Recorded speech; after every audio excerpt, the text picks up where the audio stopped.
నీటిని కిందకి తెచ్చాడు. అగ్నిహోత్రం పల్లానికి వెళ్ళిపోయింది అనుకోండి, అంటుకున్నది, మనం బ్రతకం. అందుకని పైకి వెళ్ళింది అనుకోండి, అక్కడ ఉన్నది అక్కడే పైకి వెళుతుంది, వెనక్కి తప్పుకుంటాడు. ఇలా మీదకు వచ్చింది అనుకోండి పల్లానికి, అసలు ఎక్కడా ఎవడో బతకడం.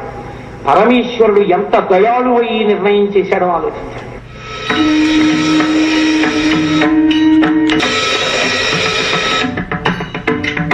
మీరు అగరవత్తు వెలిగించి ఇలా పట్టుకున్నారనుకోండి, ఆరిపోతుంది. అగరవత్తు వెలిగించి ఇలా పట్టుకున్నారనుకోండి, జ్వాల పైకి ఎక్కుతుంది, అగ్ని పైకి ఎక్కుతుంది, నీరు కిందకి వెడుతుంది.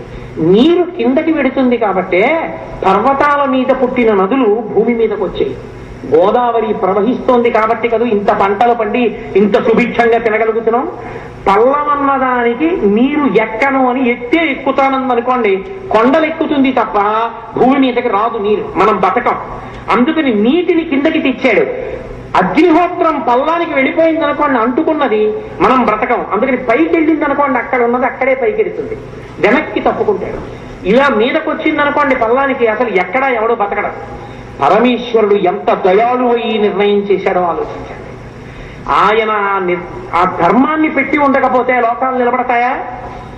అందుకే ఏ ఒకటి ఒకదానిలా ఉండవు. ఒకటి ఒకలా ఉంటే ఒకటి ఇంకోలా ఉంటుంది. విషమేక్షణ అలా ఆయన ఉన్నాడు కాబట్టి, ఆయన కన్నులు అలా ఉన్నాయి కాబట్టి నిలబడ్డాం. అమ్మవారు ఒక కంటితో చూసిందనుకోండి, సీత కన్నేసిందంటే అంటే అమ్మవారు దయతో చూడలేదని గుర్తు. ఏదో చూసి చూడనట్టు ఇలా ఊరుకుంది అనుకోండి, అంటే రెండో కన్ను ఇంకా తిరగక ముందే మొదటి కన్ను వెనక్కి వెళ్ళిపోయింది అనుకోండి, సీత కన్నేసిందంటే. కోటేశ్వరారు అని మీరు నా వెంట పడ్డారు అనుకోండి, ఎవరో ఒక ఆయన వెంటబడితే నేను ఇలా అని ఇలా వెళ్ళిపోయాను అనుకోండి, అంటే ఈ కన్ను ఇంకా ఈ కన్నుతో తిరగలేదు, ఇలా తీసేశాను, సీత కన్నేశాడు. సీత కన్నేశాడంటే సీతమ్మ రావణుడిని ఎలా చూసి చూడకొదిలేసిందో అలా చూడలేదు. అసలు చూడలేదంటే దయ కలగలేదు. అమ్మవారి కన్నులు సమీక్షణ, ఈ రెండు కన్నులు ఇలా తిరిగి నిలబడ్డాయనుకోండి, చూసింది మనం, దయతో చూసింది. అందుకని ఆవిడ సమీక్షణ అయ్యవారు విషమేక్షణ. సూర్యుడు చంద్రుడు అగ్ని మూడు ఒక్కసారి ఉండకూడదు. సూర్యుడు చంద్రుడు కూడా ఉంటే పగలు రాత్రి ఎక్కడిది? పగలు రాత్రి కూడా ఉంటే నిద్ర ఎక్కడిది? అసలు మీకు పగలే ఉండిపోయింది అనుకోండి, అసలు రాత్రి అందం తెలియదు. అసలు రాత్రులు ఉన్న రోజుల్లో ఎంత బాగుండేదండి, చల్లబడేది. సాయంకాలం అయ్యేటప్పటికి ఏదో ప్రవచనం వినేవాళ్ళం.